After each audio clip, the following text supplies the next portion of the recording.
The Transatlantic Trade and Investment Partnership, a free trade agreement currently under negotiation between the EU and United States, has proven so controversial that it's difficult to clarify just what's at stake and where we stand in the process. To supporters, it's TTIP that can kickstart US and EU growth and set global trade standards for the 21st century. For detractors, it represents an outright assault on democracy. To get a better sense of TTIP, I sat down with experts from both sides of the debate.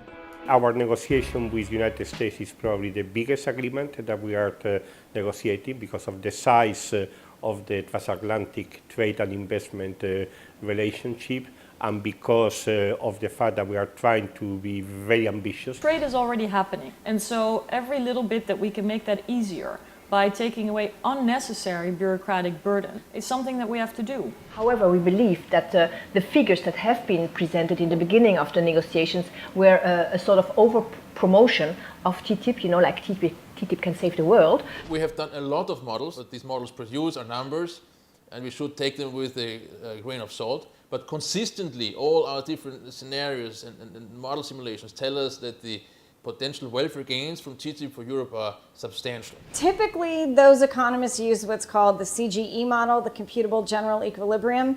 And that model, it's sort of, the results are baked in the cake. You put in the assumptions, and it's always going to come out, hey, wow, productivity increases, isn't this great?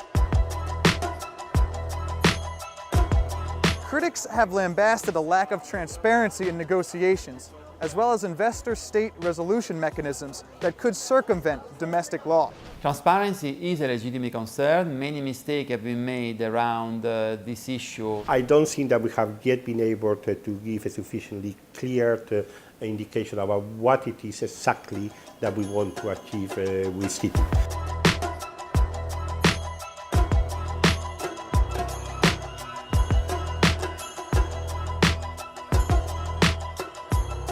Speed is not so important, quality is important. We want a good deal for Europeans, a win-win, ideally speaking, for Americans and Europeans. And if we are the first, and if we do it for the largest markets, then we can lead in the global economy. And I think that that is something we should consider in a changing world.